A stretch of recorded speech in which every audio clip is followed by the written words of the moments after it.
And I thought we would also just talk about gratitude, because gratitude really is such a wonderful practice to open us to wisdom and compassion, right? It can really take all those mundane moments, those kind of moments we're waiting in line, we're just bored, there's nothing going on, and how we tend to focus so quickly on how, the negativity of that moment, of what it is that we feel is missing in that moment, exaggerating it, kind of making just these mundane moments really unpleasant, because our focus is so narrow, instead of opening our focus to what it is that's here, right? That if we're having a boring moment, right, how many times do we run around frantically and think, gosh, I just wish there was nothing going on. And then we get the boring moment, we get the moment where there's nothing going on. And then we're like, oh, I'm bored, something's wrong. And we start comparing to everyone else's lives and thinking there's something wrong, instead of recognizing, like, yay, there's nothing going on right now. This is great. I can do whatever I want to do, or I can do nothing. Fantastic. So it just, in even having the gratitude for what's here, there's nothing going on. Fantastic. We can appreciate that, and it tends to open us up to what's here in this moment, instead of closing us down into what's here. And thank you, Randolph, for the donation. Thank you. So boring moments when there's nothing happening, or even just those moments, maybe you're with a friend, maybe you're traveling, maybe you're with family. And even as exciting as it is, seeing family, going on holiday, being with friends, there's little down moments there. And we tend to then think, oh, I've got to rush through this, right? And we forget in that moment, wow, this moment is precious. I won't always be with this person. And so no matter what we're doing, we're at the grocery store, we're unpacking the groceries, or we're just having a quiet moment. It's special, it's precious, it's fleeting. And so with gratitude, we bring more gratitude to those moments as well, remembering how fleeting and precious each moment really is. Instead of thinking like it's just the highlight moments, those are the moments to have gratitude. But no, it actually brings in, it really changes our experience for all the mundane moments, which is a big chunk of our lives, mundane moments. It really opens up, all the pauses in there, all the waiting in there, all these little moments that we take for granted. It just opens our attention up to look for what's here, instead of focusing on what's not here. So it really brings a sense of appreciation to all of these moments that we tend to think of as benign, but actually there's so much more going on. We just have to get out of that habit of that narrow focus. So bringing gratitude into more mundane moments, but also bringing gratitude into the good conditions, right? Where we do kind of, we'll bring it in, but bringing it in a way, like when you've got a new promotion, you got a big bonus at work, you got some recognition or some praise, maybe you're experiencing new love and you're kind of feeling the excitement of all of that. The more that we can bring gratitude into that moment, like really savoring like the impermanence of this moment, but also just really coming in to open up to feel what's here, because often those high moments, those very exciting moments, can be quite overwhelming, right? It can almost be too much. The excitement is too much. We don't know what to do with it. So it's in a way that it allows us to come into it, to feel it, to savor it, to open up to it. And it prevents any attachment coming in.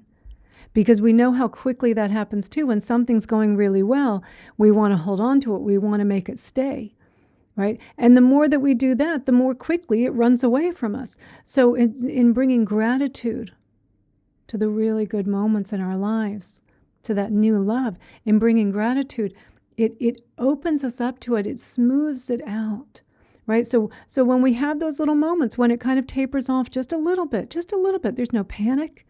Right? There's just, oh yeah, there's gratitude. Yeah, of course, this is what's going to happen.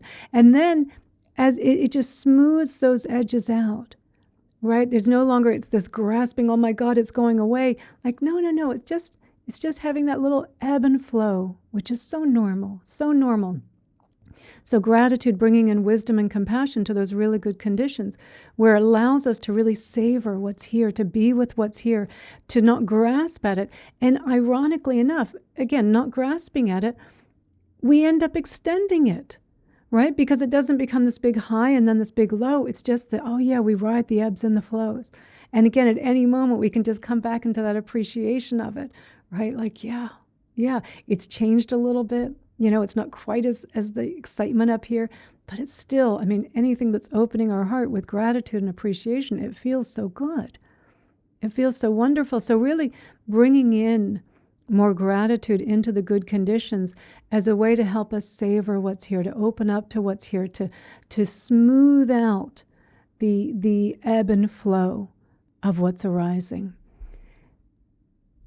And then, of course, there's also the misuse of gratitude when it comes to the unpleasant conditions, right? That we're feeling some sickness, we're feeling sad, we're feeling, maybe we're experiencing some grief.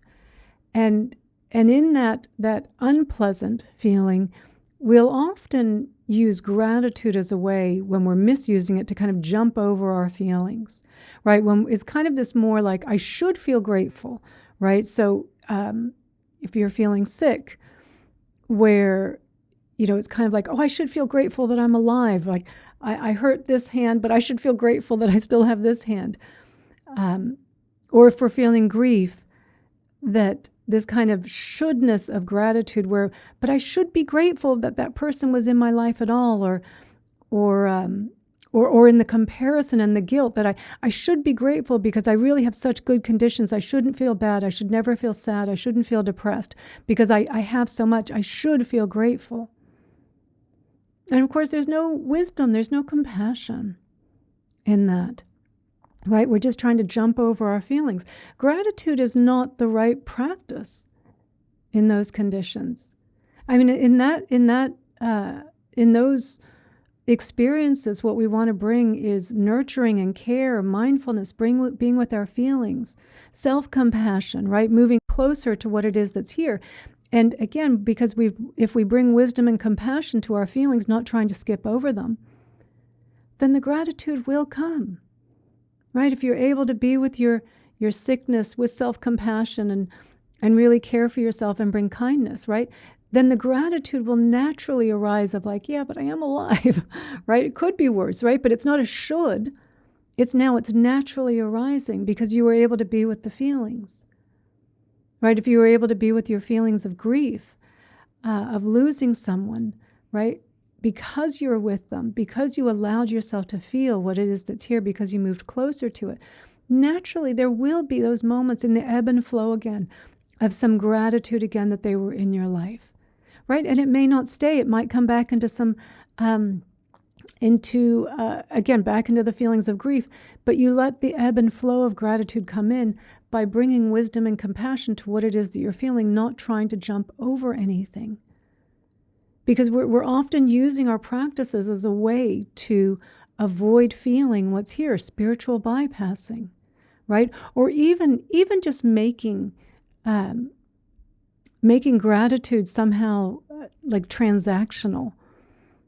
And I remember I had there was a friend of mine down here a couple of years ago. Something got stolen. It was either out of her truck or the house she was renting. And she was telling me about what happened. And she's like, but you know what? I just felt such gratitude in my heart for what was still there and that I wasn't there and I didn't get hurt. And I felt such gratitude. And you know what? My things all turned up. And she was starting to kind of connect that because I kept an open heart of gratitude, I got something out of it. I got everything back. And I felt like it was kind of, I didn't say this to her, but it kind of felt like it was making it somewhat transactional. Because we tend to think like on a spiritual path, I should never feel disappointment. I should only feel, oh, if they took it, well, then they must need it more, right? And I'm not saying that that's not a bad way to respond, but if it's masking feelings And then again, if we're not able to acknowledge our disappointment, but if we're then kind of connecting it to, well, because I felt grateful, I got it all back, right? We're turning gratitude into something transactional.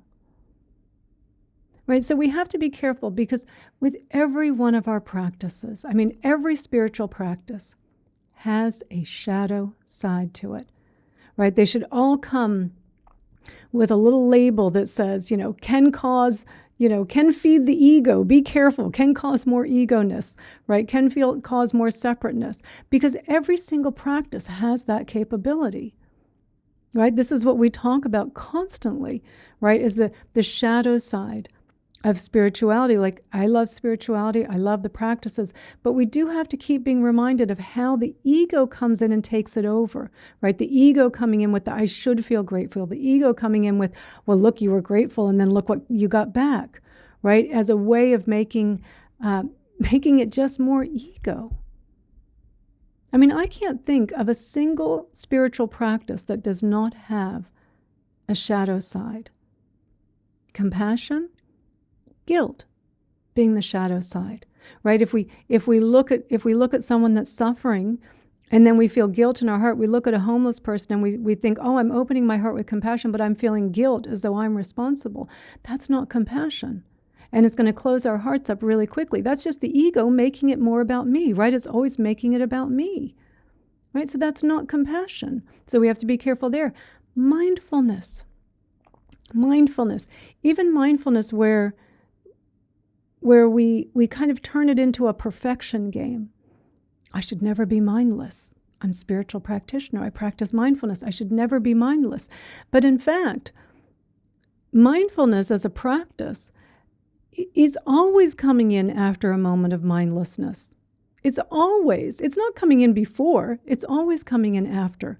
So mindlessness is a part of it, right? And we want to be able to laugh at ourselves when we have a mindless moment. We want to be able to joke about it. We want to be able to be not take it so seriously, because otherwise it's just the ego becoming more mindful, right? And becoming this kind of walking around with, oh, I'm so mindful. And it's like, no, your ego's just kind of announcing to everyone you're mindful, but you're really just being rigid.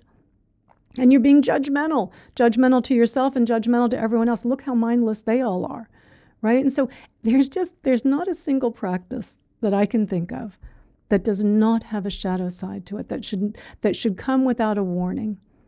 They all have a warning, and gratitude is no different. It is, in the unpleasant conditions, if we are using gratitude, I should be feeling grateful. I'm trying to mask my feelings, my hurt, my disappointment, my envy, my jealousy, whatever it is, my shame, my guilt. If I am using gratitude to mask any of those feelings, that is just more ego. It is just more ego. So it's not appropriate in those situations. We want to bring mindfulness. We want to bring self-compassion. We want to be able to be with those feelings, to not shame ourselves, not pretend like I shouldn't feel these things, because these are the feelings in the culture, in our society, right? They are very dominant in our culture.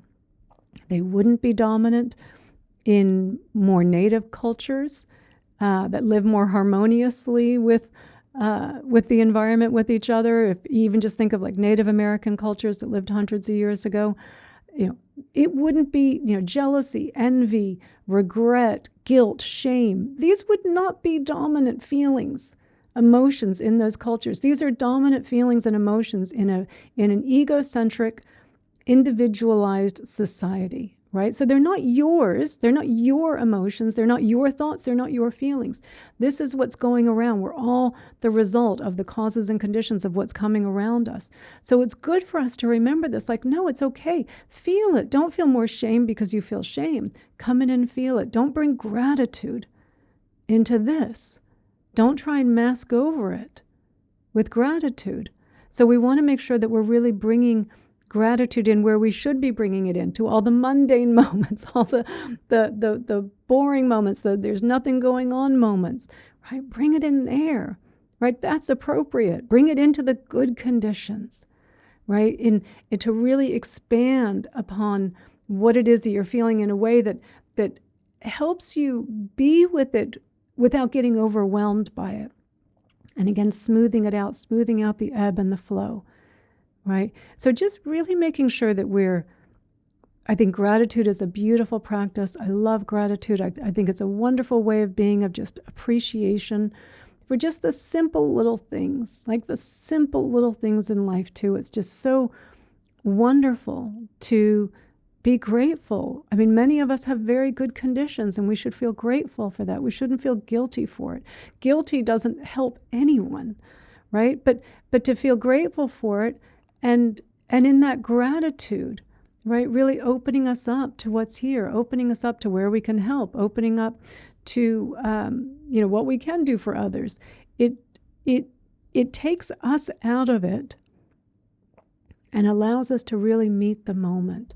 But we do want to be using gratitude appropriately, like we want to be using all of our practices appropriately for the right situation, and just to make sure that we're not using them as another way to feed the ego. That would be a real waste of a beautiful practice. So gratitude, but not to mask anything. You should feel gratitude, not to mask your feelings, not to jump over, to bypass things, right? Really make sure that you're using it in a way that is bringing forth wisdom and compassion, not more ego, right? It should be leading to more wisdom and compassion.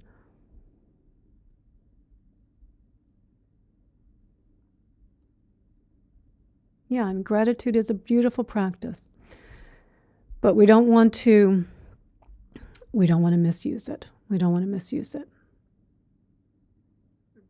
Okay, and I do see there's some comments there. Yeah, oh, Neil, that was really nice, just saying you're grateful for being able to connect to yourself as a being of peace and to receive power from the divine. It keeps you sane. Yes, I mean, more gratitude. I find a lot of gratitude for our practice. Yeah. I mean, how wonderful that we have these tools, right? I mean, I didn't have these tools when I was young, when I was a teenager. I wish I did. I wish I did have these tools then. But I'm grateful that I have them now, right? So we can just have great gratitude for that. Yeah.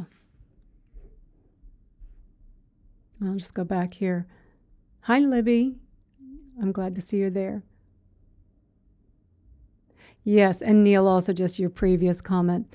Charity begins at home. We can't give from an empty cup. That's absolutely true. If we can't have compassion for ourselves, if we can't, so I guess, I'm coming kind of more from a compassion on that, but if we can't open our hearts to what it is that's here, we can't open our hearts to anyone else either. We always assume that somehow we can compartmentalize our practice. I can close my heart over here to myself, but I can be open to everyone else. And it's again, actually, it's just usually the ego kind of in the people-pleasing mode, feeling good about itself through getting praise or some kind of recognition. Again, not coming from the right place. There's so much. I mean, we do see this again and again. I know I do sound a bit like a broken record on this, but it is true. Our practices, spirituality, has just become so misused and I'm going to say predominantly in the West, where it's just the ego just loves it and loves to lord it over other people. As I'm more conscious than you, I'm more grateful than you. I meditate longer than you. I'm more mindful than you. It's really mind-boggling just how much the ego has taken over spiritual practice. And I do think, and probably why I say this a lot, because I think it's to also counteract the messaging that's going out about how much of how spirituality has been taken over by the ego. It's become big business. It has become big business. And I think it's something that we do need to be very very careful of. We should think about the fact that, there are millions of spiritual seekers and very little awakening relative to the number of spiritual seekers. People have been meditating 10, 20, 30, 40, 50 years and still getting triggered because someone parked in the wrong spot or because someone looked at them the wrong way. Right? We should question, why is this happening? These are beautiful practices, beautiful teachings. We have to be very careful that the ego isn't slipping in. Very careful. And I think you will find there's better results. Yeah, and Logan, I agree with what you're saying, yeah. A feeling is a feeling, a thought is a thought. They're just constantly changing, coming and going, not yours, just the causes and conditions of what's arising, right? The culture that they're arising in, how you're feeling in that particular moment, how your neurochemistry is, what your hormones are doing, whether you're hungry or not, right? They come and they go. But we get so attached to them as my thoughts, my feelings, my emotions, right? Oh my God, I was feeling good a minute ago and now I'm not feeling well again. I'm not feeling good anymore.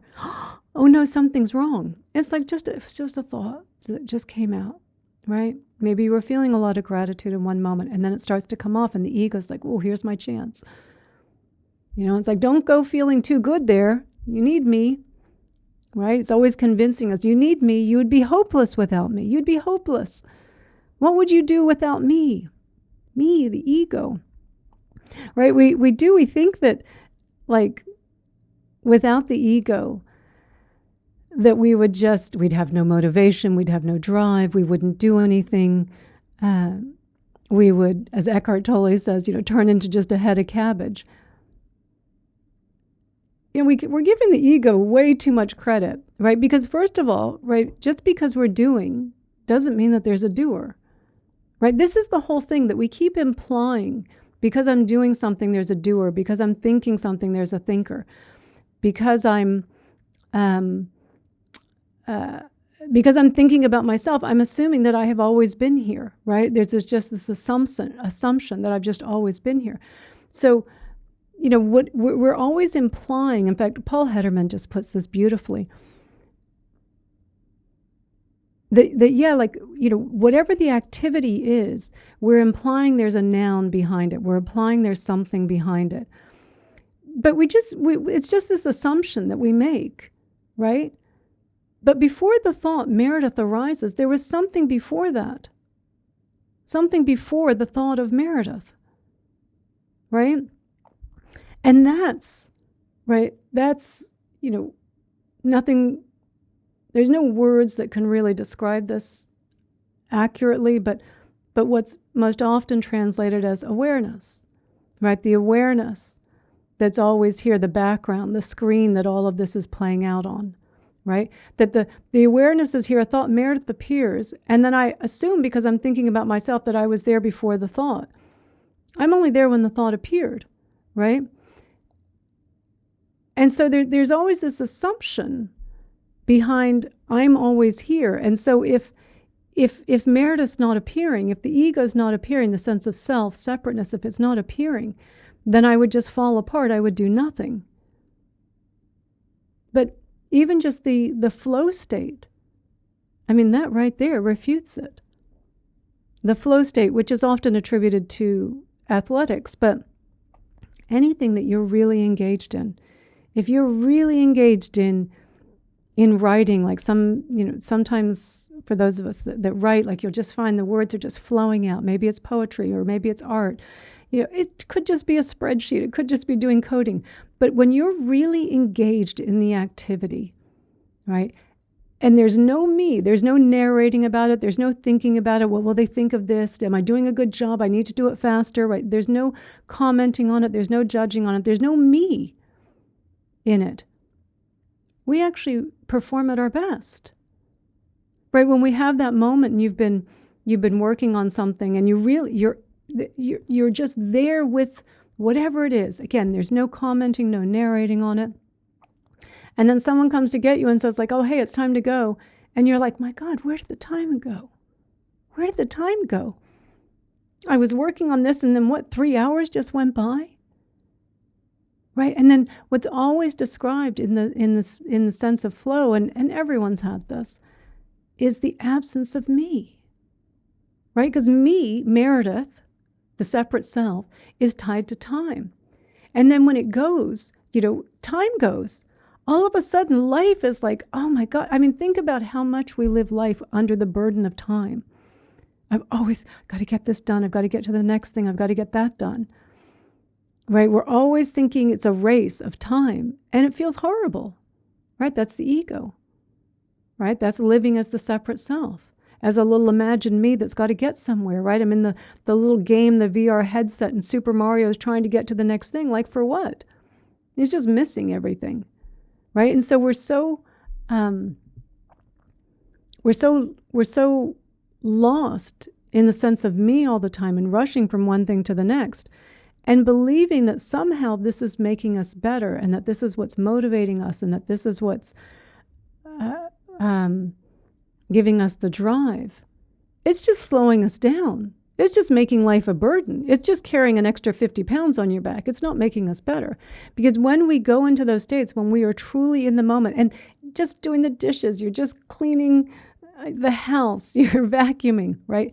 And you're really in the moment. There's no Meredith there, right? We love this state. We love this state of flow, of being in the moment, right? That we're always attributing that why I feel so good is all the conditions. It was the activity that I was doing. And yes, maybe the activity drew your attention in, but what it drew your attention away from was you. That's what felt so good. That's what felt so amazing. So while we love this state of flow, and there's probably millions of videos, or at least millions of views on the videos of how to get into the flow state. This is a state that most people want to get into, right? It's a state that Meredith, the separate self, would want to get into. The problem is that Meredith can't be there for it. Meredith can't be there for it. Right? And it's the same as what we're doing here. Same what we're doing on this path, awakening, enlightenment. Meredith can't be here for it. She can't. That's what it is. That's what we're awakening to, the illusion of separateness, the illusion of that I am the separate self.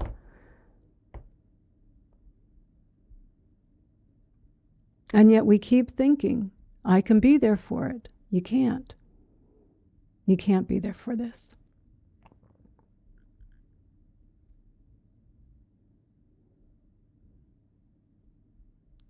This is where we have to be careful in the practices.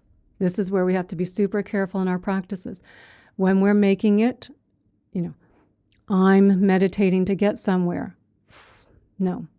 And, we just bring attention into our meditation that's not necessary, right? Because I'm meditating to get somewhere. I need to meditate for 2 hours today, 3 hours today, 4 hours today.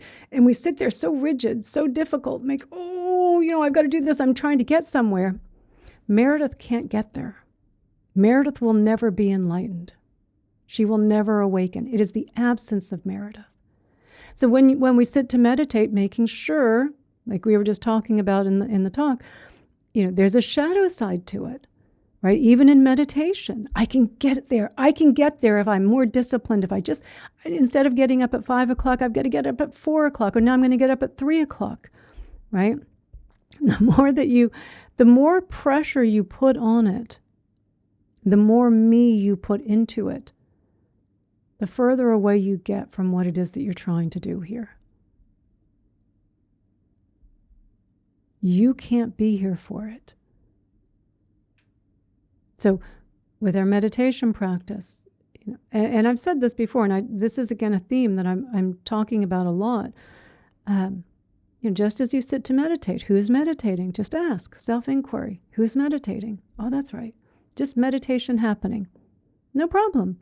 No problem. Meditation likes to happen here too. It's something I've done for a long, long time. And it's not to get somewhere. It's not to get anything out of it. But it's something pleasant to do. It's something nice to do. And it does keep the conditioning of the separate self at bay. Great.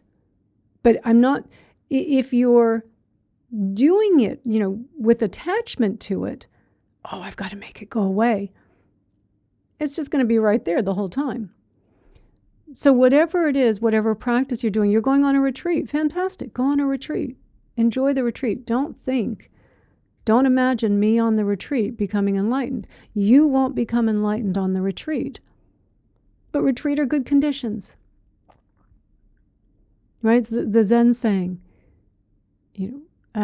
enlightenment is an accident, but practice makes us accident prone. Yeah, it does. It does.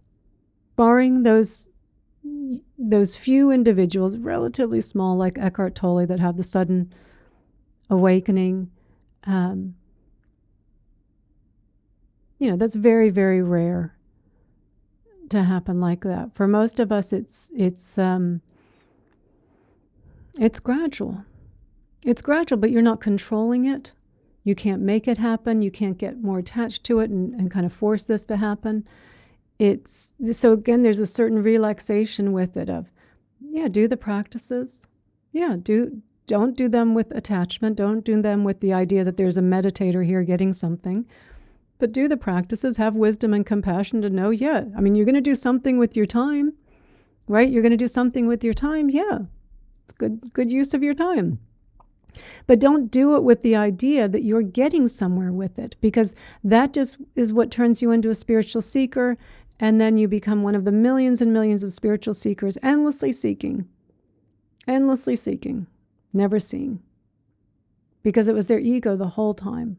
They kept thinking their ego was the one that was going to become enlightened. I know we got off on this when we were talking about the flow state and how we don't fall apart. When awareness that is before the thought of Meredith and after the thought of Meredith goes away, awareness, that steadiness, or the seeing, hearing, touching, smelling, tasting, that is always here, right? Thinking without a thinker, doing without a doer, planning without a planner, right? All of this is happening, but we don't fall apart. We don't fall apart. The ego wasn't helping us. It's not helping us on our spiritual path. It's not helping us with our daily tasks. It's not helping us in our relationships, that's for sure. It creates conflict, it creates separation, it creates despair, it creates feelings of unworthiness, of guilt, of shame. Right? We have very much supersized egos in the West. I mean, they're huge. And we have a lot of wonderful practices to help us, applying the right medicine for the right ailment of what's happening in that particular moment. And then all the cautionary tales that we should take with us on this spiritual path to make sure that this just doesn't become the adventures of our ego. Yeah. Okay, I'll go back to some other. Who got me on that tangent? I can't remember. Logan, yeah, we started just from a feeling is a feeling.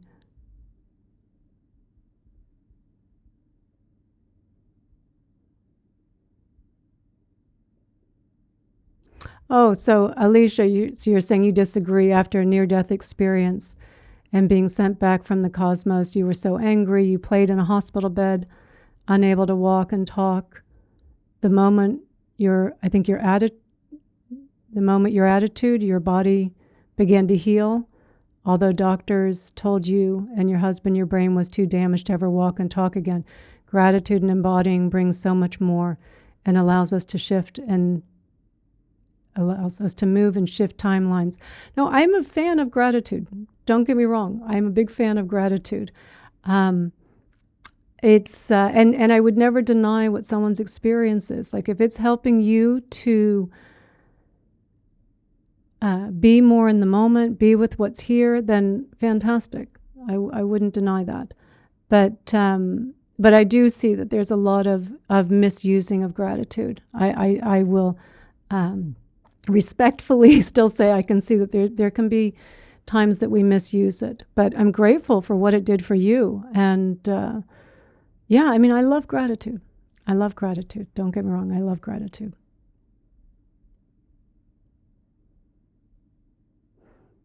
Yeah, and we do, just Neil, to your point again, yeah, we see people as we are. Yeah, we totally do. If we're feeling really down, if we're feeling hurt, disappointed, right? We that's how we see the world, through that lens, right? So yeah, we absolutely do.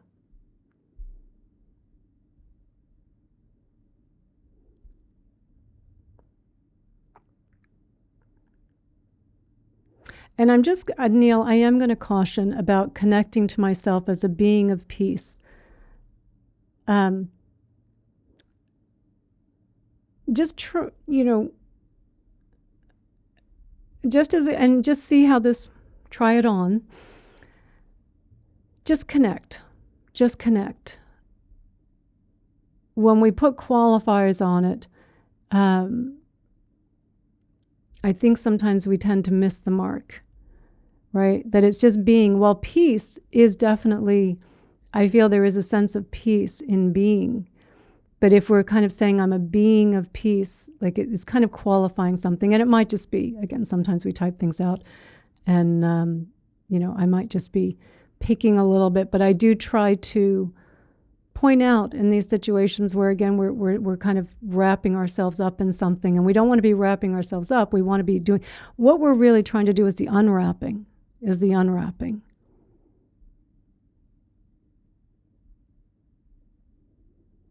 And Audrey, so you're saying you've been struggling with the concept of time and not feeling like there's enough time to do everything you want to do and scheduling so much into your day. I mean, I would just say with that, Audrey, like notice how, the idea of there being a limited amount of time, how it's making you feel, right?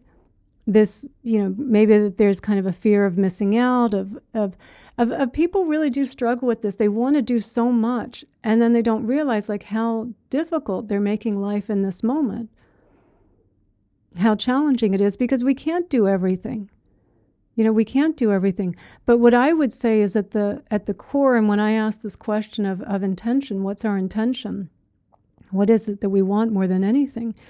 And this just to be as a pointer, right? I never will create an image out of it, but peace, connection, love, not romantic love, like universal love, as a way to point us to what it is that's most important. Because in wanting to do all these things, there's something you think you're going to get out of these things. There's I can get something. If I can do more, I'll feel better about myself. I'll feel more at ease. I'll feel happier, right? But in fact, it's doing just the opposite. In chasing all of these things, in feeling like there's not enough time, feeling the weight of not enough time on your back, it creates a great deal of stress and anxiety. And so to try on a little bit more of like, well, what is it that I really want to feel? Do I want to feel more at ease? Do I want to feel more peace? Okay. So what I'm doing right now is taking me further away from peace. So let me try to not put as much on my schedule. Let me try to be a little bit more, notice how that feels. Notice the feeling of I want to do more, right? Be mindful about it, feel it.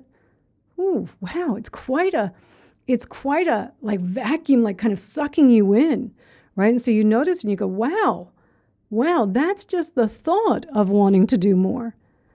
Wow, look at how that makes me feel. Tense, the grasping, the tightness, right? And so then you can breathe into that, feel it, and go, wow, this is the feeling of chasing. This is the feeling of chasing happiness, right? So you can breathe into it, feel it and go, it's okay to feel this. It's okay, right? And now you're starting to connect. That was just the thought, I want to do more. That was just the thought, I don't have enough time. And look at what it did. Look at how it changed my experience in this moment. And so you can breathe and feel it. And as you breathe and you're with what's here, you're more present. And now all of a sudden the time factor has gone away again because there's just this moment. And now all of a sudden what you thought, this arbitrary imposition that you put on your life of needing more time, of needing to get more done, is gone, and you're here in the present moment, just this moment. No sense of time now in this moment, right? And then it's like, oh, and I feel okay again. I feel good. Wow. So I would suggest being very mindful of that. Like, then that's a big one for you. The more that we know kind of what our most frequent thoughts are, or kind of mind movements that pull us out of the present moment, the more aware that you are of them, the more easily you can catch them, right? Because the thing, if it's happening so much under the radar, but it seems like you are aware of it, so now let's just bring that awareness even higher. I would put little sticky notes around the house, in the car, chasing time, right? Or fear of missing out, whichever, both of them, to put them more around so that you can really feel, be more mindful of it, catch it, and feel what's here, and notice, like, wow, all of this chasing has not brought me closer to what I want, which is in some way, and Audrey, you can put it in the comments, like, what is it that you really want to feel, that you intrinsically want to know? Is it peace? If you were to put it as happiness, I would say peace, contentment, the highest form of happiness. Is it connection? Is it love? Is it, what word speaks to you that what it is you most want? Whatever it is that you're chasing in the world, whatever it is that you're chasing, it's because you think it's going to give you a feeling. But it's actually giving you the opposite feeling. So this is where mindfulness is very helpful, because it brings more attention to what it is that we're doing, of where the mind's spinning out, and then to bring our attention into the body to feel what's here and go, wow, I thought I was going to be happy if I could fit 5 more things in my schedule. But in fact, just the thought of that is making me unhappy right now. And the only place that I can be happy, and again, happiness, I would say peace, contentment being really the highest form of happiness. The only place I can find happiness is right now. Just this moment. That's it. Just this moment. This is the only place. If I cannot find happiness in the future, if I cannot find happiness right now, then there is no sense trying to find happiness in the future, trying to plan, trying to get to something else, because all that will happen is when I get there, I will move the goalpost again. Because I've not learned how to be happy now, right? Happiness, peace, contentment, and I'm very much using these words interchangeably, is that sense of not needing to add anything onto this moment and not needing to push anything away. It doesn't mean that we're getting everything that we want. It doesn't mean that the flight hasn't been delayed, that we're not stuck in a traffic jam. It means that we're not pushing back on it. It means that we're not resisting it. We're not telling ourselves a story of why this is such a nightmare. It's not the belief that if I could just get over there, I'd be happy. If I could just add more people onto this moment, more praise onto this moment, if I could just add more chocolate cake onto this moment, I'd be happy. Because in fact, all that is leading is just to more wanting. Not to happiness, not to the peace, not to the contentment. It is the absence of the grasping, of the wanting and the pushing back, the wanting and the not wanting. It is the absence of that. And what is it that's grasping? The ego, the sense of separateness, that sense of lack. I'm not enough. I need something more to feel whole. But the ego is always going to have a sense of lack. Its existence is based in lack. It always needs something to add on, or it needs to push away something. And yet it's never satisfied. In the moment that you get somewhere that you were like, I've got to get there, and then you get there, right? For a moment, a fleeting moment, there's a feeling of being okay, right? And we attribute it to, well, I got there. But really what happened was, for a few moments, that chasing went away. That's why you felt so good, right? And then it just starts right back up again, and endlessly chasing and chasing. It's like we're just chasing our tail our whole lives. If you can't find happiness in the present moment, you will never find it in the future. Because once you get to that future moment, it's just the present moment again.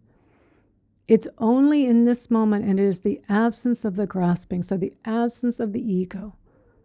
The absence, and in fact, I'm not even going to say the absence of the ego, sorry.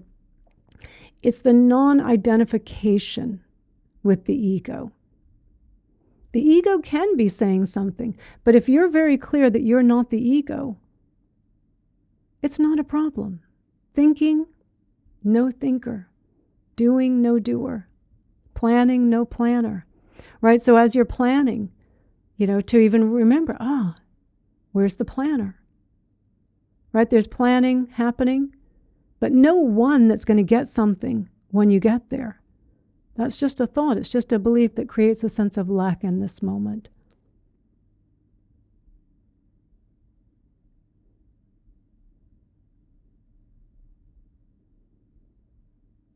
Yeah, so I would say, reflect on that. Yeah. Yeah, and if you feel drawn towards an overall state of peace, I do find that most people, and the answer to that question is peace. It's a good pointer for us for what it is that we're looking for.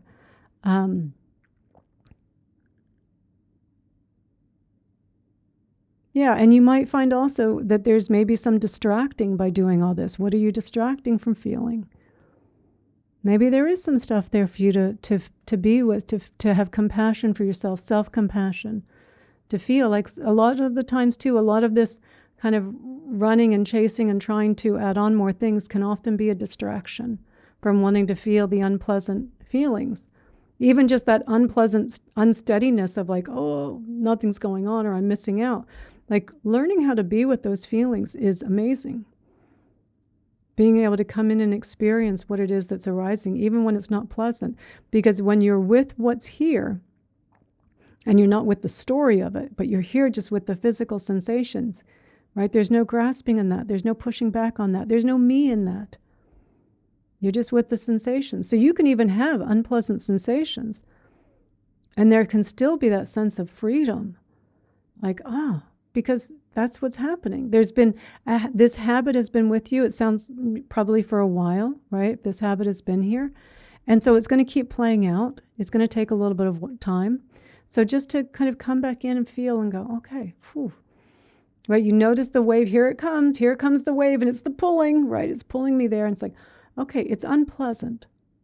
It's unpleasant. But just feel what's here. Just be with what's here as best you can. Right? Bring self-compassion. Sweetheart, this is tough.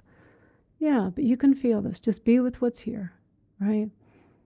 Just like me, millions of people around the world are feeling the same thing. Right? Whatever you're feeling is a normal human experience. It's normal. Right? So again, as another way of not feeling isolated by what you're feeling. But again, this is a natural, normal emotion, particularly in a society, and again in the West, where we chase happiness. This is all the media, all of the messaging, the marketing is all based on this motivation reward pathway in our brain to get us to want, to crave, to want more and more and more. I mean, even the food, and I heard this just recently, I can't remember who said it, but like when you're eating sugary or salty snacks, notice this, when you eat it, it's not even so much the feeling of just this is good, it's just the feeling of more. Oh, more, right? When we're eating and kind of shoveling in the processed foods, right? It's just the feeling of more. It's just more. And it's like, oh, I didn't know that I wanted to feel a 20-minute session of lack, stuffing potato chips in my mouth, right? And then feeling terrible afterwards because I've just eaten a bag of potato chips.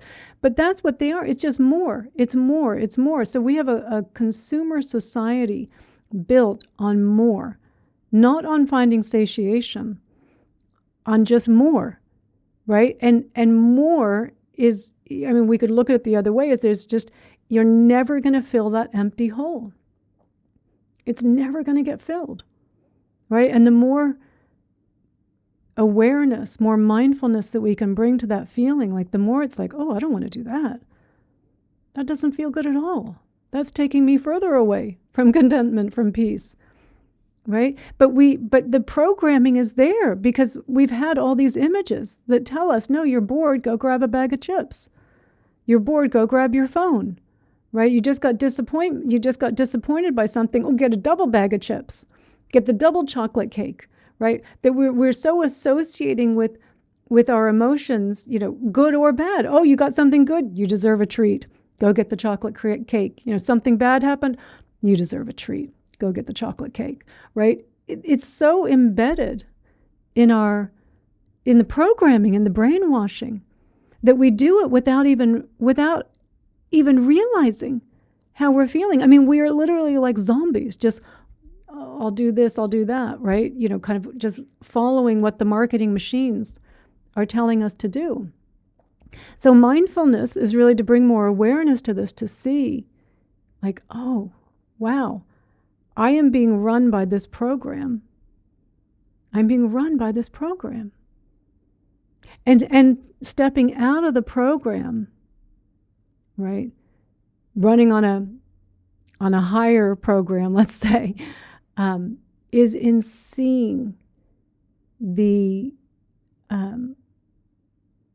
seeing what you're not. Because again, in your mind, I've been disappointed, I've been hurt, I deserve something. Who is it that deserves something? It's just a thought created me that I believed was going to be happy once it gets, Meredith is going to be happy once she gets this. But Meredith is just an idea. A thought created me.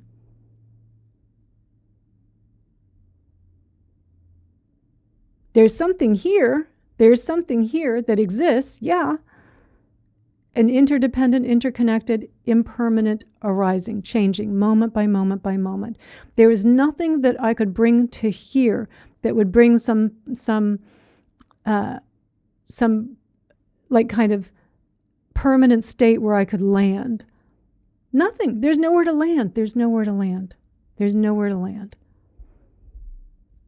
But that's what we're always thinking. Well, I'll go get the chocolate cake and then I'll land in some happiness. And we don't, because we eat the chocolate cake and then we just feel more wanting. Now what else? Now I need the chips to balance out the sweetness of the chocolate cake. Oh, now I just feel sick. And now I'm such a loser, right? And all this was done on this idea of a little me that was going to be happy. All based on this idea of a little me that was going to get happy when she got that, instead of just recognizing, oh, there's a feeling of disappointment. Okay.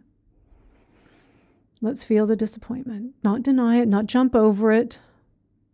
Just, there's a feeling of disappointment. Let me breathe and be with that.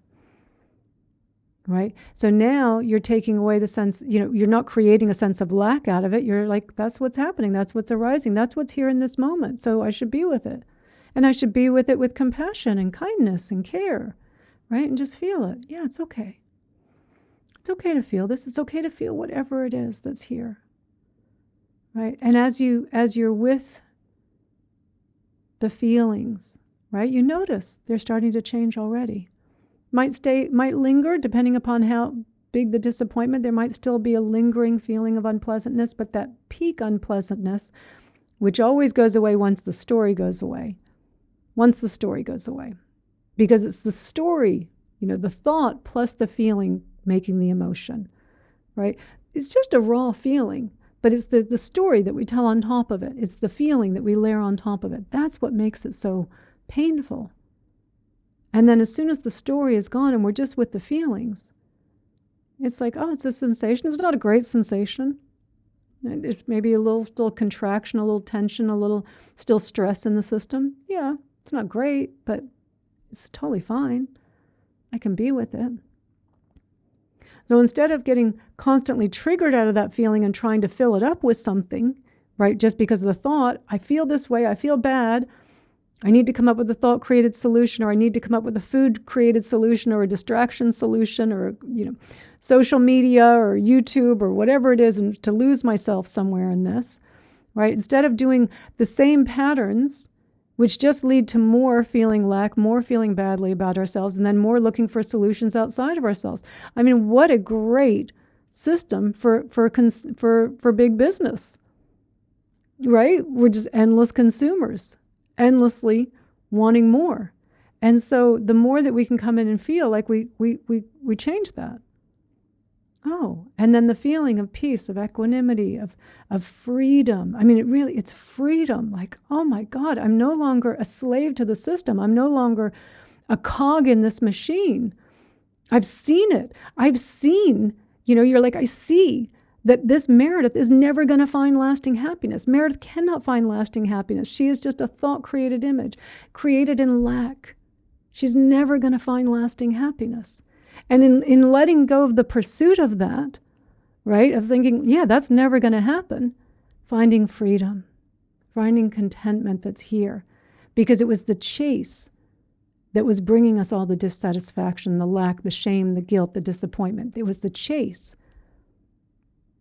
And so we let all that go. And it's like, oh, man, I mean, it literally is freeing ourselves from that system.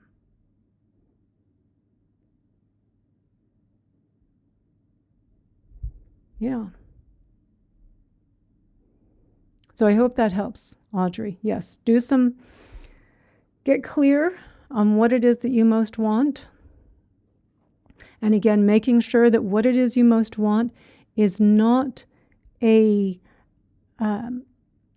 dependent upon anything or anyone else.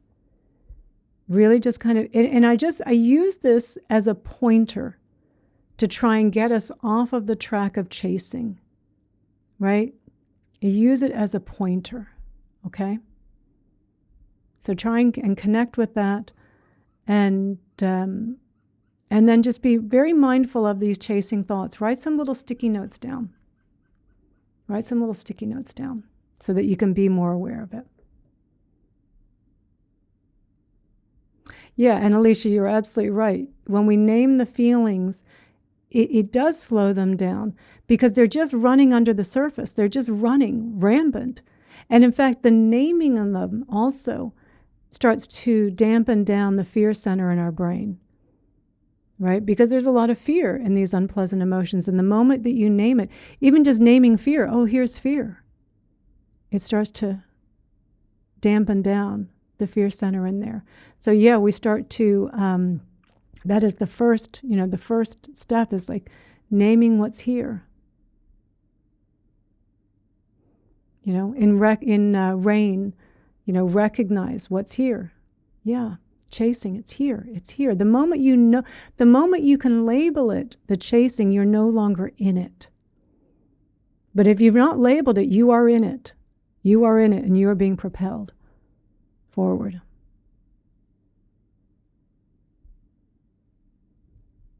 I'll just go back and see if there's anything else that I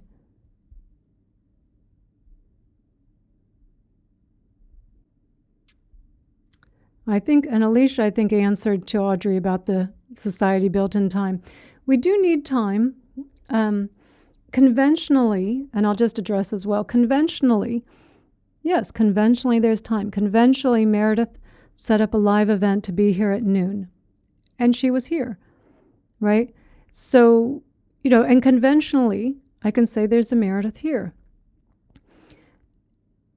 We don't want to kind of pretend like, oh, it doesn't matter, right? Because, yeah, I said I would be here. I should be here. But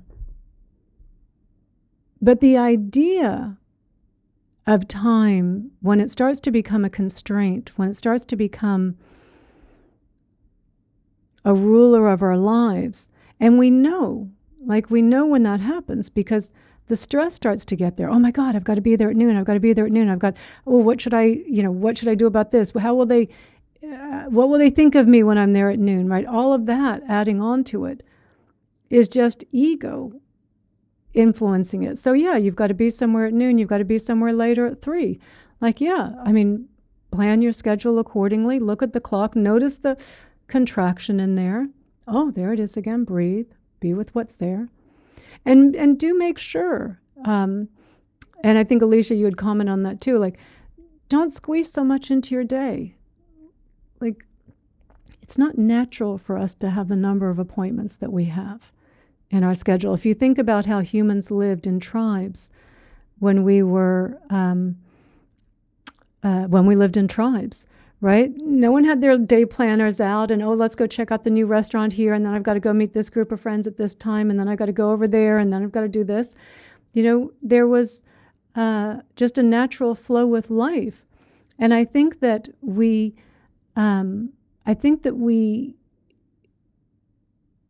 do get caught up in this belief in our current society that I have to say yes to every invitation. You don't. If it's affecting your peace of mind, I mean, the first thing that goes, if you're saying yes to everything, the first thing that's going to go is your peace of mind. Because you just can't be in everything to everyone. You can't be all over the place, right? So we have to be willing to set boundaries and to recognize, and I do have a course, Audrey, on Insight Timer on setting boundaries. And it was something that it became very evident to me that I needed to start setting more boundaries. Because I do live a kind of unusual lifestyle. I live alone. I live on my own a lot. I mean, I like to be alone a lot. And it's the way that works for the nervous system here. It works for my practice here. It works for what's most important to me, peace of mind, right? Not getting caught up in the ego. And so I need a lot of space in my day. I don't like to have a lot of things scheduled. I mean, work, I'll schedule that, but even that, I won't work with more than 2 people in one day. I wouldn't do that because by the third person, I don't think I'd be my best.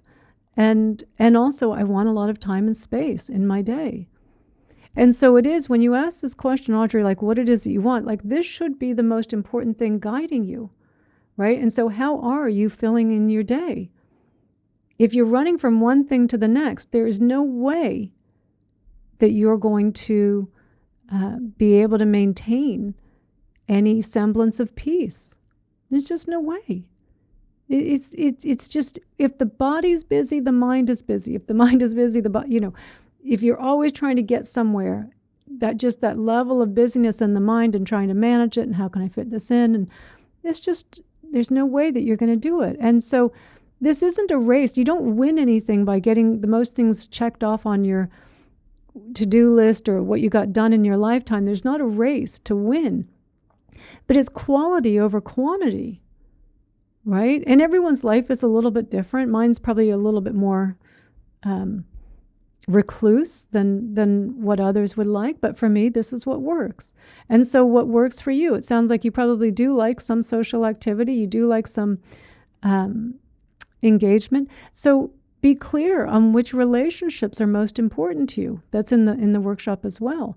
Because we have an inordinate amount of relationships. I mean, I do have a lot of friends. But there's only a few that I would really go do things with. And I'm very specific on the kinds of things that we'll go and do. I mean, I try not to be too rigid on that because I do want to maintain there's certain friendships and I'd be willing to break a little something for them. But if we're not putting up the guardrails on how to live a life that is true to ourselves, no one else is going to do it for us. And we just can't have 20 close relationships. I think you can have 4 or 5 close relationships, and everything outside of that, I mean, you can still have a big group of friends and, acquaintances outside of that, but to recognize, like, which are the relationships I really want to nurture here? Not just because someone invited you to something that you have to say yes and go. Because we've got to understand we are giving something up. Your time is your energy, right? And so what are you giving your energy to? things you don't want to be doing, things that you think are bringing you happiness, but in fact are not. So this is something for us to really take to heart, right? If peace of mind is important to you, I do think a certain amount of time in quiet, in solitude, I think those conditions really add to seeing things more clearly. I think the more agitated the mind is, the more the mind's rushing around, it would be very difficult to do. I'm not saying it would be impossible, because there are kind of there's always some kind of extraordinary situation. But for most people in general, it would be very difficult. Be very difficult. So if you know what it is that's most important, if you've identified it, then you should look at, and that's in the course, in this terms of engagement document that I had to come up with, to really be clear about what it was that I wanted my life to look like, how I wanted to feel in my life, what my priorities were, what my values are, what kind of activities I do want to do, what kind of activities I don't want to do. I had to have it all written down. I kind of knew what it was, but I kept getting caught.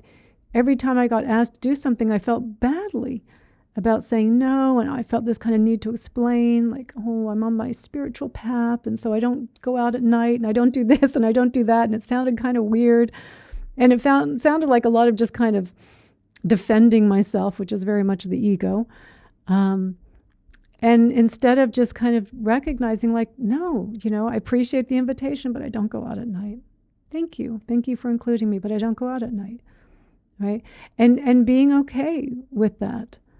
Like, because again, we had this kind of, oh, if I'm not being included, then I'm being excluded, or kind of this feeling of being left out. And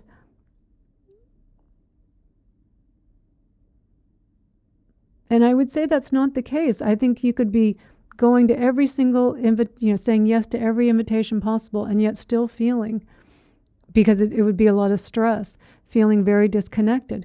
And yet you can be on your own and not lost in your thoughts, not lost in your head, not believing you're something up there, and feeling very at ease, feeling very peaceful.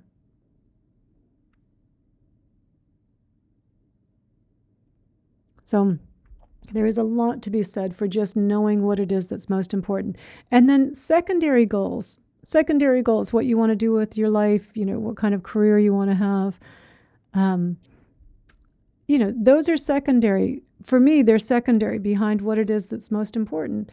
Inner peace, freedom, contentment. Like, to me, that's the most important thing. Nothing is more important to me than that.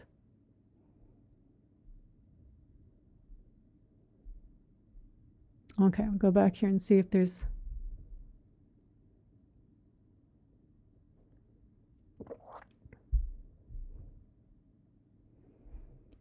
Okay, I think there's just some going back and forth. Yeah, Joe, goals, we do have to be careful in our goals and what it is of things that we want to do, and make sure that whatever we're doing, that we're doing it for the right reason, that there is a passion in what you're doing. But maybe it is just you have to work and you have a particular job. Like, okay, yeah, we've got to make a living. Like, that's okay. We can't always do all of our own passions, but to make sure that sometimes we get lost on that daydream, but if only I could do this, if only I could do that, right? And I think that in the goal, we kind of imagine, again, the me that's happy at the end of it, right? We've seen this with all the influencers that, and I guess teachers have said that, like, the number one thing that most kids want to be in school now is an influencer, which would have been very different from when I was in school, or anyone. I grew up in the 70s. And, of course, there was no internet then. But, you can see that all these people that want to be an influencer because they see these images, these lifestyles of what people are living, and they're not even remotely based in reality, right? If you're living... because there's a lot of them quitting these days. I don't go on Instagram or TikTok or any of those. but I used to do Facebook a little more regularly. And I, of course, know what all these things are. And you do see that there's, in the news, they're talking about they're quitting doing it because just trying to keep that up, the constant content, trying to keep up this pretense of this always on lifestyle, that they start to see everything that they're doing no longer as would I like to do that or not, but is that a postable moment, right? So they're kind of seeing everything through that lens now. And a lot of them are quitting now. And yet this is what so many kids today see this. They've been so lost in the images and think that these people have freedom. They don't have freedom. If you're having to post about your life every day, there's no freedom in that. What a nightmare. And then having to go back and how many likes and did it go viral and what are the comments and, just what a nightmare. What a nightmare. And yet this is what most kids today want to pursue, right? Because the programming is getting even more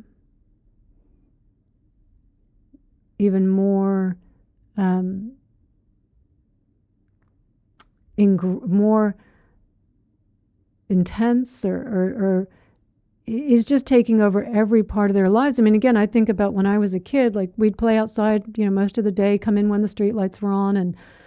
And we got into trouble and we did things, go get candy, go try and get some beer or something. But, so yes, there was definitely some wanting there, some chasing there. But to the degree that it is today, it just seems unbelievable. Like they're just, they can't live without their phones. They'll throw a tantrum if they don't have their phone. This image of themselves that they see, based on online likes and comments, changing their behavior to try and get more videos and more likes and comments. Like it's just even more insidious. It's so much more insidious and ingrained today. And I'm so glad that I didn't grow up with phones. I would hate to have grown up like this, to have my brain wired as strongly as it is wired for it now, for the kids today. So, and yet we all still, even though a lot of us were adults by the time the internet came on, and then Amazon shopping and, everything at our fingertips, just the instant gratification. At least we had enough, our brains were formed enough to know, like, oh my God, this is not healthy. So, I just think the programming is getting even worse, even more insidious. And,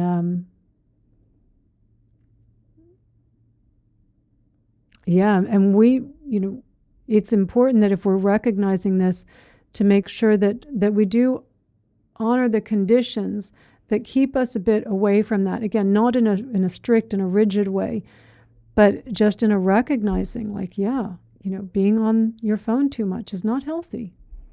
It's not healthy. Eating too much junk food is not healthy. Purchasing too many items is not healthy. Posting your life every day is not healthy. Posting at all. It's not, you're about your life. I find that just really, it's an interesting thing to want to take a photo of yourself and to put it online like that. And I say this with, of course, I put these, on Insight Timer, and I do put this on YouTube. But it's not my life. It's not my life. It's I'm kind of sharing on these lives in our Sangha. It's not, here I just finished meditating. Here I just finished breakfast. Oh, I just finished taking the dogs for a walk. Oh, I just finished or I am taking the dogs for a walk. It's like this. It's like we miss all these moments of awe because of it. Because if you see, and of course, Sarah, you just popped into my head because I saw your comment about Baja, where I live down here in Baja in Mexico. And it is beautiful, right? And we have some beautiful sunrises, beautiful sunrises and beautiful sunsets. And you can just see, someone will see like a beautiful sunrise. And there's that moment of awe, like when you're kind of just struck by a beautiful sunrise. And then,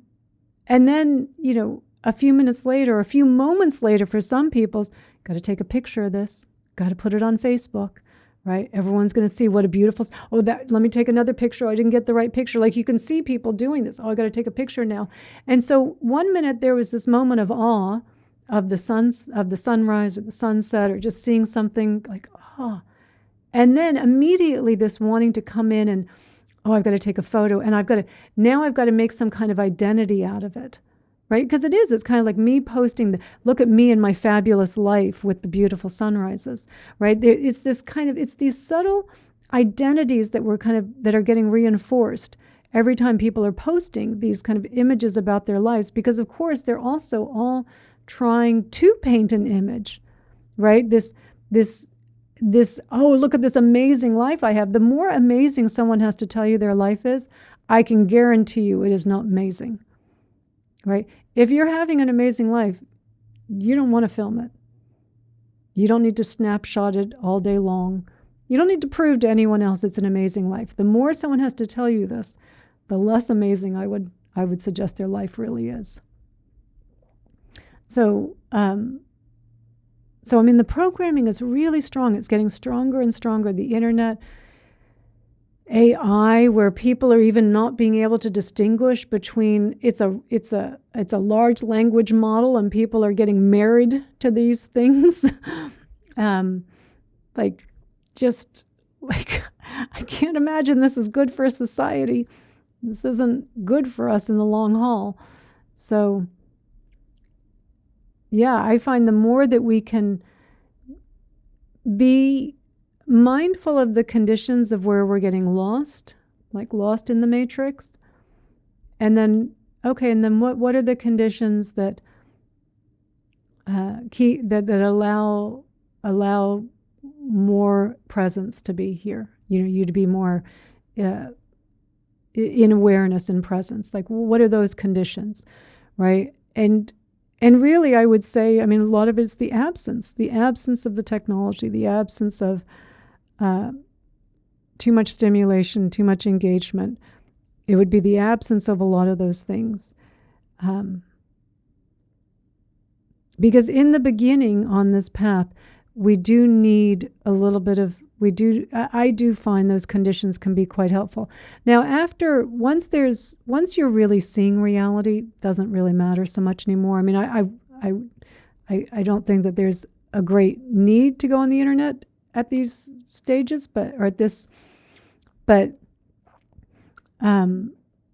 definitely is helpful in the beginning, because the brain, all of these companies are just working off of brain networks, survival systems, right? The dopamine motivation reward system. It's a survival system, right?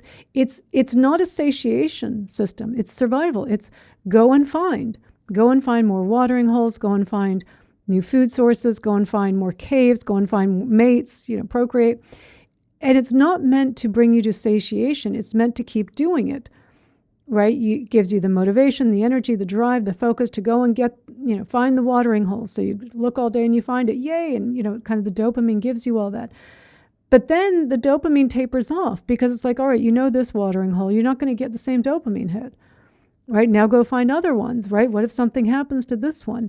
And so they're all playing off of this system. Like, all of the marketing, all of the wanting, all of the chasing is all just tapping into this system.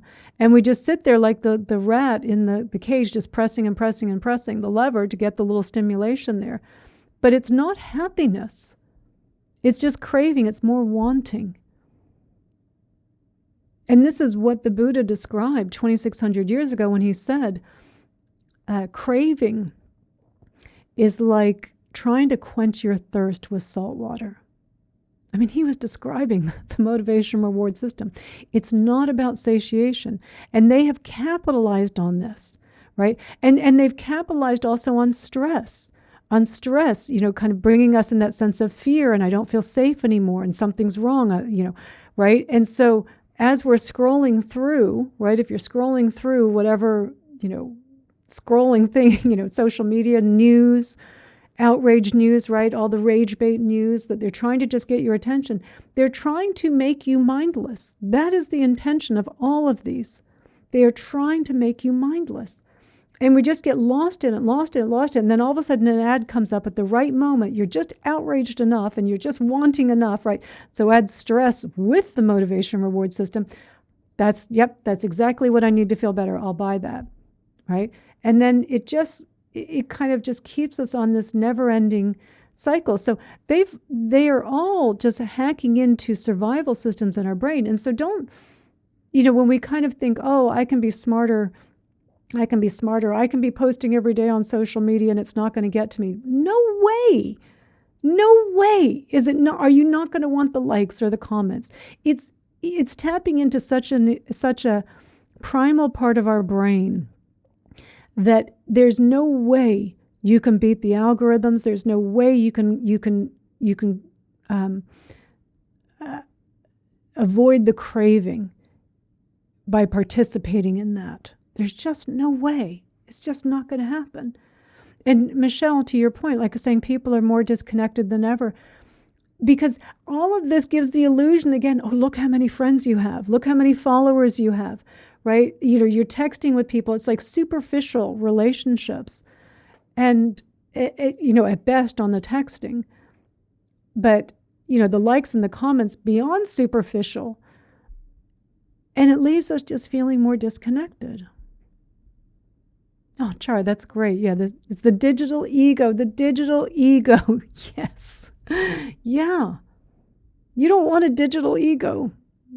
It's yeah. In fact, we could say, yes, this is the, like the Ginsu knives, and they're like, they're selling like, oh, you get the knives, but wait, there's more. It's like, oh, you want the ego with all the lack and the craving and the grasping and the shame and the guilt and all that. But wait, there's more. We've got the digital ego. Yeah, it's the supersized ego. Never enough. You could get 1,000 likes and it won't be enough. You could get the viral post today, but then if you don't get the viral post tomorrow, it's never going to be enough. Yeah, the one you have is already enough. It just like supersizes it. It keeps supersizing it, right? And this is the problem in our society, is that the ego keeps getting supersized. It keeps getting, it's like the McDonald's sizes, the small is really large, the medium is really extra large, the large is a bucket, right? And that's what's been happening with the ego, right? It's become supersized. It's become so big. Everything in our culture, in our society, in our government, in our business, it's just all based around this sense of lack and outrage and anger. And it's making people, really unhappy, making people really unhappy.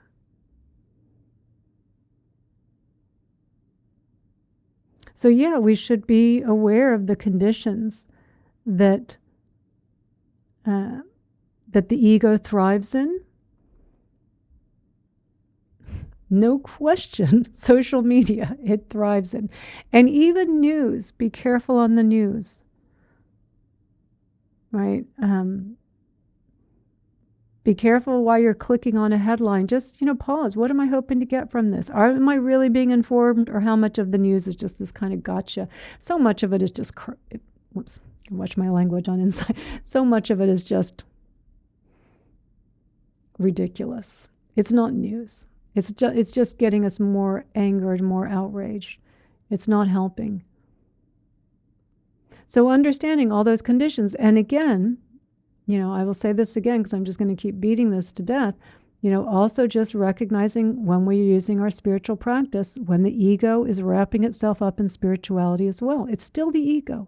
It's still the ego. Don't make images out of yourself as a spiritual person. Don't get attached to your practices. They're all, your practices are to help us see that we're not the ego, to see this whole process, how the thoughts arise, the sense of a me arises, right? This kind of belief that I was there before the thought, but in fact I wasn't. I'm just assuming that, right? So it's to just see this. It's just arising in this thought.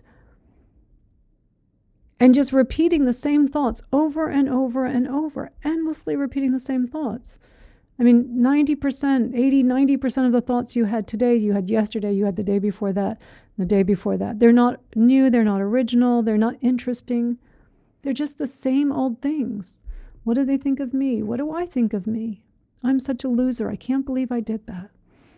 I'm so great. I did do that.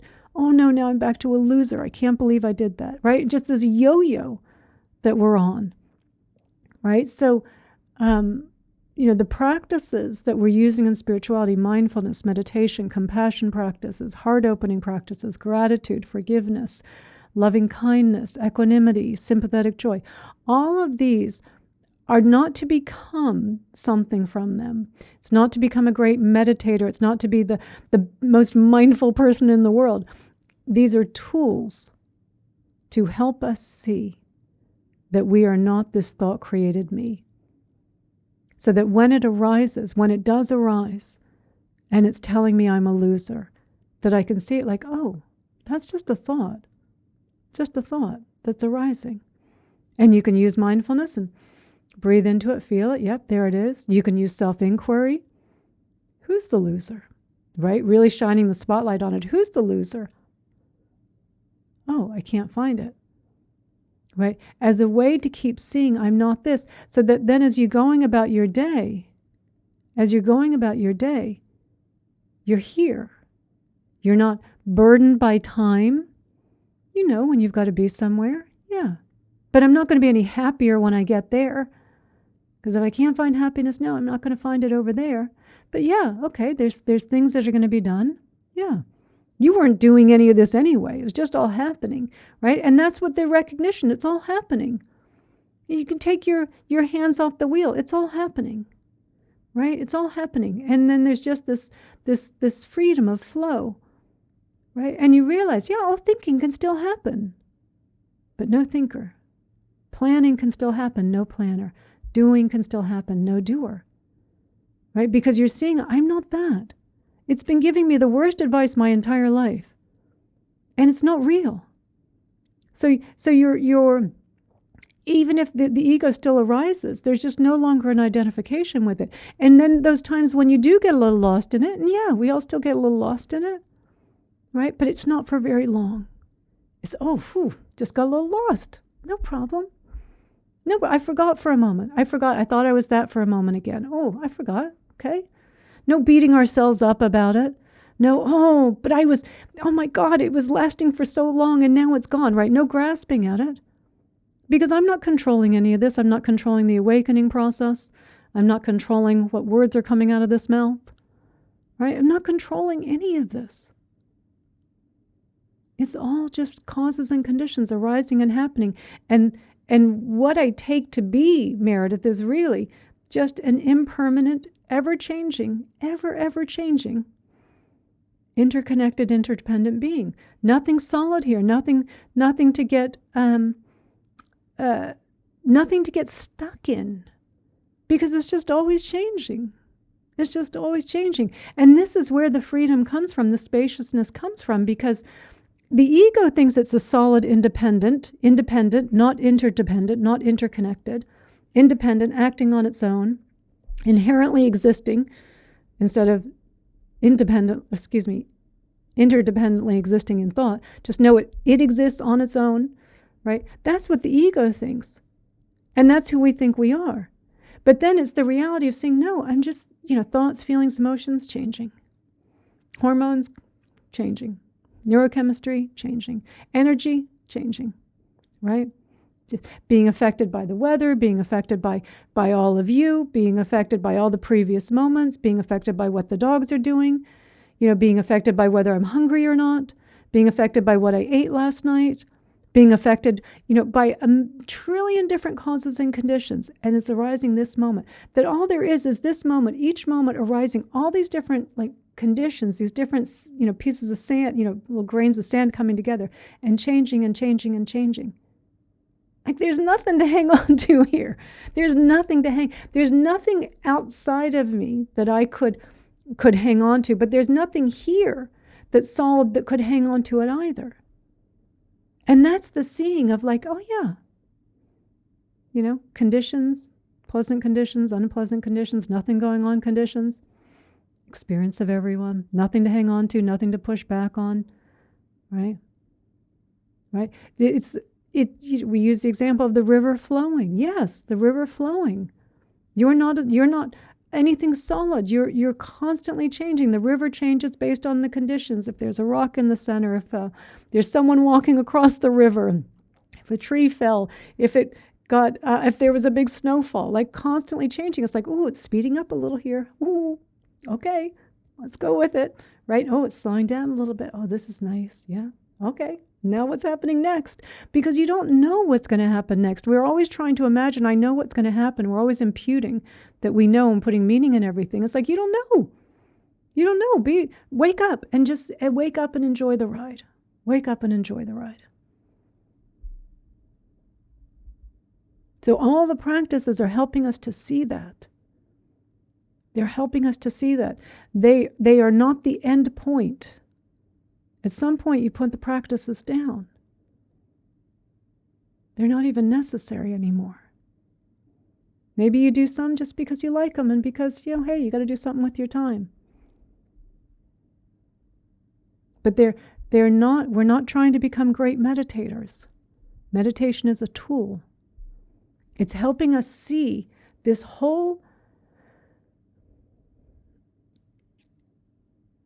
game that we've got caught up in at believing it's reality and missing the reality that is always here.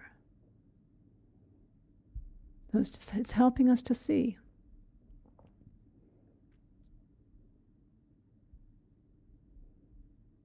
To see what we are not. I'm not the ego. And then not to make this out of something too. Just seeing, hearing, tasting, smelling, touching, feeling, like happening, events happening, no problem. Enjoy, feel connection, right? Because there is such a greater sense of connection with everything because you realize you're a part of this. You're not separate from everything. You're a part of this. We're all each a little node in this and being all created by each other, right? But we're never going to find that with the ego. We're never going to find it with the ego. That's the problem. And the ego can't be there for awakening. It can't be there for it.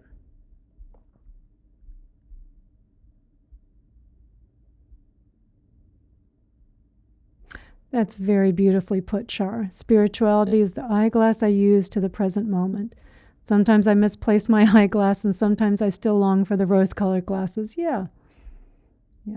And be okay, again, just wherever you are, it's okay. You're not controlling this. You're not controlling the awakening process. You're not controlling. There's just 2 trillions of conditions. There's none that are just all arising, and it's just, you're moved in one direction versus another. Great. Be the wave that's riding there. Don't fight the wave that you are in that moment. You're just making the experience unpleasant.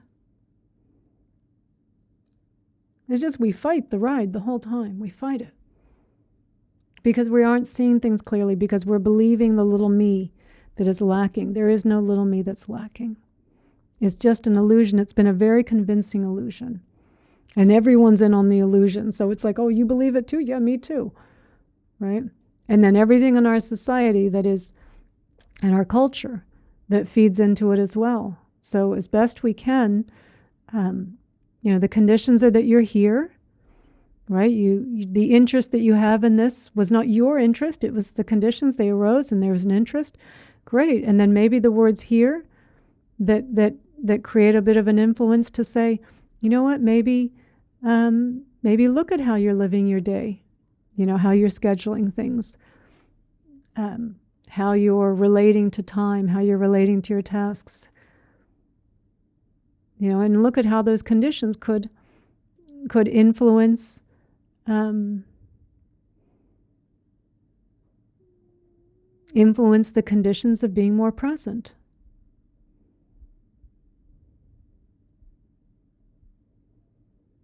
Okay, I think we got to everyone's questions here.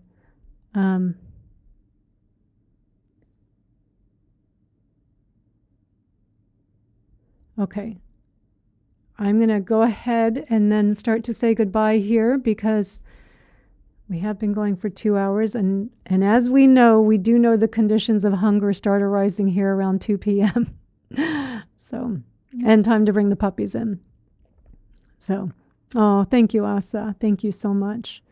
Yeah, and Char, thank you. So good to see you. And Nolea? Don't know if I'm saying that right or not. Hang on, let me. Good to see you. And Michelle, I think we've got 3 Michelles on here now. A popular name here. And Alicia, I think you're gone now. Yeah. Oh, and Libby, thank you. Oh, Louisa, thank you for the donation.